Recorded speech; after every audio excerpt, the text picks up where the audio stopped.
নমস্কার, কেমন আছেন সবাই? রিমিস ব্লগে আপনাদের সকলকে স্বাগত জানাই।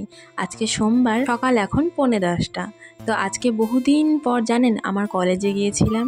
তো আমার কলেজটা কেমন সেটা আপনাদের সাথে একটু শেয়ার করলাম। আশা রাখছি আমার কলেজটা আপনাদের সকলেরই ভালো লাগবে।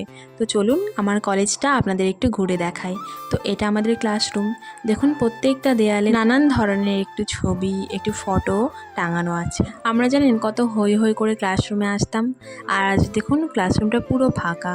বলতে পারেন আমি আমার বান্ধবী একটু দরকারেই গেছিলাম আজ কলেজে, তো সেই জন্য একটু ক্লাসরুমটাও একটু ঘুরে দেখালাম আপনাদের। কেমন লাগলো সেটা কিন্তু অবশ্যই বলবেন। তো ক্লাসরুম থেকে বার হয়ে একটু বাইরেটা ফুটেজ নিচ্ছিলাম। তো ওটা হচ্ছে আমাদের অফিস ঘর, আর স্টাফ রুমটা নিচে আছে। তো এটা হচ্ছে 3rd ফ্লোর, আর এখন 2nd ফ্লোরে যাচ্ছি। আর ওই যে আমার বান্ধবীর কথা বললাম, ওই যে সামনে নিচে যাচ্ছে। দেখুন কত স্মৃতি জড়িয়ে আছে জানেন কলেজের সাথে। এখনও মাঝে মাঝে যাওয়া হয়, তবে খুব একটা যাওয়া হয় না। আর আজ আমার বান্ধবীর একটু দরকার ছিল বলে আজকে আসা। তো কলেজের বাইরেটা এবার দেখাবো চলুন।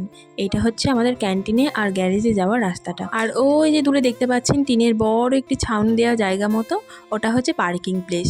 ওখানে আমাদের কলেজের সমস্ত ছেলেমেয়েরা গাড়ি, তোমার সাইকেল, স্কুটি, এই সমস্ত জিনিস রাখে। আর ঠিক তার পিছনটা করেই আমাদের ক্যান্টিন। আর এইদিকে আমি একটু সামনেটা দেখিয়ে দিচ্ছিলাম। এখান দিয়ে সোজা গেলেই হচ্ছে কলেজের মেন গেটটা পড়বে। তো আমি আমার বান্ধবীকে বলছিলাম একটু আমাকে ফুটেজ নিয়ে দে, তো সেটাই নিয়ে দিচ্ছিল। তো চলুন, অনেক তো হলো, এবার বাড়ির দিকে রওনা করি। তো রওনা করতেই এখানে দেখছেন এই যে স্কুলটি, এটা হচ্ছে মোড়াগাছা হাই স্কুল। এখানে আমরা যদিও পড়িনি, আমরা পড়েছিলাম সুশীলাবালা হাই স্কুলে, যেটা আমাদের বাড়ি থেকে অল্প একটু দূরে।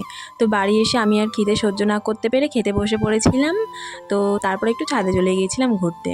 আর আমার একটা দিদি হয় পাশের বাড়ি, দিদিটা চলে এসেছিলো আজকে আমাদের কাছে কটা ফুল নেবে বলে।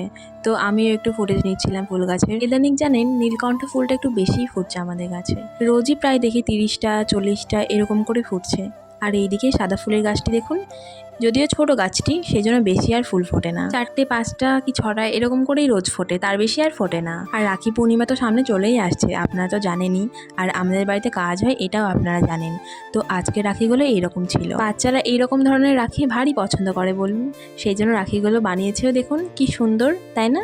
আরও বিভিন্ন ধরনের রাখি আছে জানেন, তোমার স্টোনের রাখি, তারপরে পুঁথির রাখি, তারপরে উলের যে রাখিগুলো হয় ওগুলোও।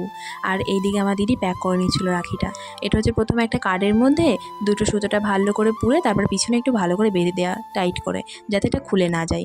তারপর একটা প্লাস্টিকের মধ্যে প্যাকিং করতে হয়। তো আজকের ব্লগটা এতটাই।